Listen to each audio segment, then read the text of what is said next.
السلام عليكم ورحمة الله وبركاته. أهلا بكم متابعين قناة حسام في المدير. بفضل الله معاكم في فيديو جديد. هنعرض لكم الترابيزة الذكية قبل التشطيب.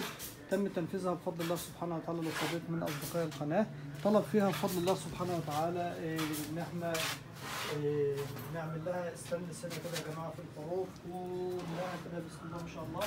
وتحت كمان زي ما احنا شايفين الفراغات دي طبعا اتعمل فيها استانلس بفضل الله سبحانه وتعالى. صاحب الترابيزه بفضل الله بعت لنا عرضون كجدية اتفاق، وان شاء الله سبحانه وتعالى الترابيزه مع طلبيه ثانيه ان شاء الله هيتم تسليمها كلها مع بعضها ان شاء الله. بنرفع الجزء ده من المكان المقابل لوحده المفصلات، 2 مفصلات تركي، ميكانيزم تركي.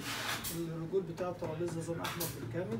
العلبه دي يا جماعه كونتر 18 مللي، والترابيزه بقى من فوق البلاكاش سه، الكبس بتاعه من الداخل سواد، القشره بتاعتها ارو طبيعي، حاجه ممتازه جدا. وهي ترابيزه سفره، وهي ترابيزه انتريه 75 في 75 سم، وهي ترابيزه سفره بتبقى معانا 75 في 150 سم. بسم الله ما شاء الله. بعد التشطيب بيبقى ارتفاعها يا جماعه حوالي 80 سم بالظبط بفضل الله. في هنا في الميكانيزم ميزه جميله جدا. النوع ميكانيزم باكم يا جماعه، فيه خزنتين باكم عشان زي ما بيقولوا كده بالانجليزي يبقى القفل بتاعها سوفت كلوز بكل هدوء خالص. معانا طبعا ترباس هنا عشان الميكانيزم الترابيزه ما تقفلش خالص، وفيه زرار احمر تحت صغير نضغط عليه بيفتح معانا الترباس بكل سهوله. بسم الله ما شاء الله خالص. بعد كده بنرجع الجزء ده كده في مكانه، وضغطه بسيطه في الناحيه الثانيه دي بترجع الترابيزه في مكانها على الخزنتين الباكن. بسم الله ما شاء الله، حاجه جميله جدا جدا.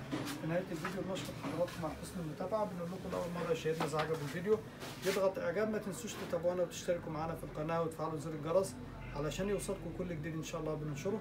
اللي حابب يستفسر عن منتجاتنا واسعارنا الرقم متثبت على الشريط اسفل الفيديو، كمان رقم التليفون موجود تحت في وصف الفيديو. اذا طلبتونا لقيتوا الرقم مغلق او غير متاح يا ريت تبعتوا لنا رساله على الواتس او التليجرام.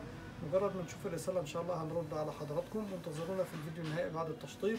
والسلام عليكم ورحمة الله وبركاته.